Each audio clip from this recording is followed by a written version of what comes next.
அன்பின் இரட்சகர் இயேசு கிறிஸ்துவின் நாமத்தில் வாழ்த்துக்கள். இந்த நாளிலும் எரேமியா தீர்க்கதரிசியின் புஸ்தகம் 49வது அதிகாரம் 23வது வசனத்திலிருந்து 39வது வசனம் வரையிலும் தியானிக்கலாம்.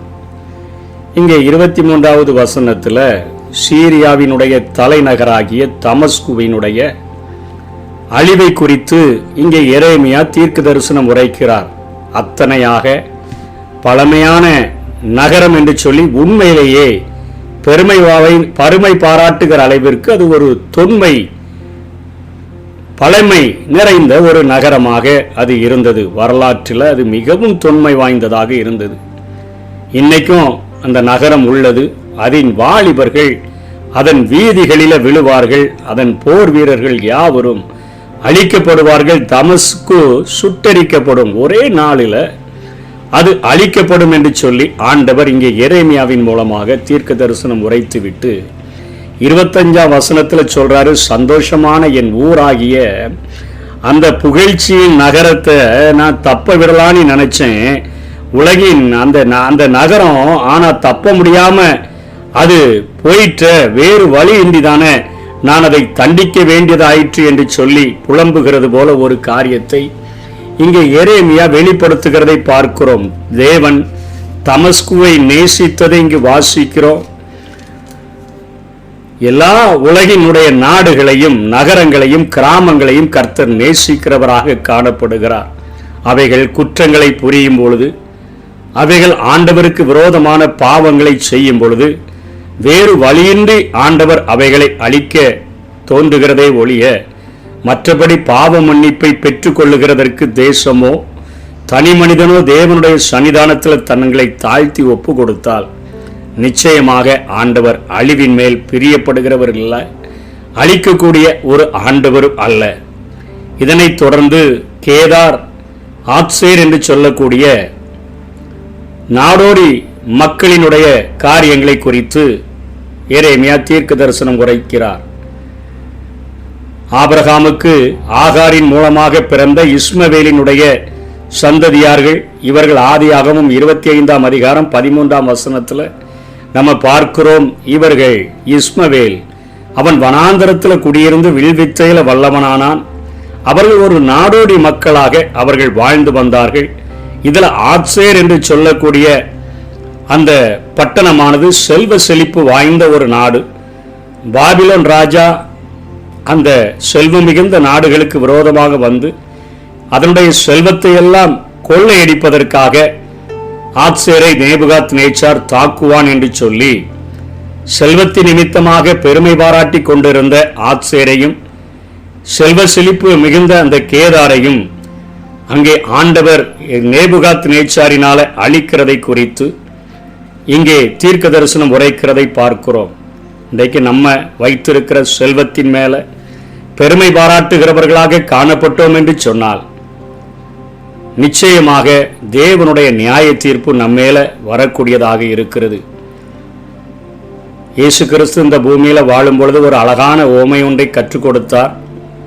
ஒரு ஐசுவரியவானுடைய ஒரு நிலமானது நன்றாக விளைந்திருந்தது. அவன் தன்னுடைய களஞ்சியங்களை இடித்து அவன் பெரிதாக கட்டி அவனுடைய ஆத்துமாவிடத்தில் பேசுகிறான், என் ஆத்துமாவே அநேக நாட்களுக்கென்று நான் உனக்கு ஆகாரத்தெல்லாம் சேர்த்து வச்சிருக்கிறேன், நீ புசித்து குடித்து இளைப்பாரு என்று சொல்லி பேசின பொழுது ஆண்டவர் அவனுடைய நம்பிக்கை தேவன் பேரில் இராதபடி தன்னுடைய ஐஸ்வர்யத்தின் பேரில் இருந்தபடியினால அவனை இரவில எச்சரிக்கிறதை பார்க்கிறோம். மதிகேடனே, இன்னைக்கு உன்னுடைய ஆத்துமா உன்னை விட்டு போகும் என்று சொன்னால் நீ சேர்த்து வைத்தவைகள் யாருடையவைகள் ஆகும் என்று சொல்லி செல்வத்தின் மேல பெருமை பாராட்டாதபடி, செல்வம் இருந்தா எல்லாத்தையும் இந்த உலகத்துல சாதிச்சிடலாம், பணம் பாதாளம் வரையும் பாயின்னு சொல்றாங்களே, அதனால அது இருந்தா இந்த உலகத்துல எல்லாவற்றையும் வளைத்து விடலாம் என்று சொல்லி நினைக்கிற எந்த ஒரு பட்டணங்களா இருந்தாலும் சரி, தேசங்களா இருந்தாலும் சரி, தனி மனிதனா இருந்தாலும் சரி, தேவனுடைய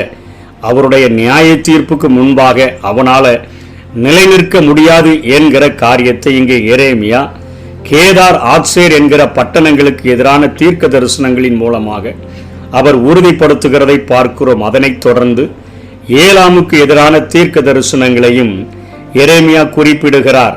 ஏலாமியர் என்று சொன்னால் பெர்சியர்கள், பூமி எங்கும் இவர்கள் சிதறிக்கப்படுவார்கள் என்கிற ஒரு தீர்க்க தரிசனம் கொடுக்கப்படுகிறது. இன்று ஈரான் என்று அழைக்கப்படுகிற தேசத்தில் இருக்கக்கூடிய ஏலாம் 200 மைல் கிழக்கே பாபிலோனிலிருந்து அது அமைந்திருக்கிறது. கர்த்தர் தாமே அவர்களை தங்கள் சொந்த நாட்டுக்கு திரும்பி கொண்டு வருவார்.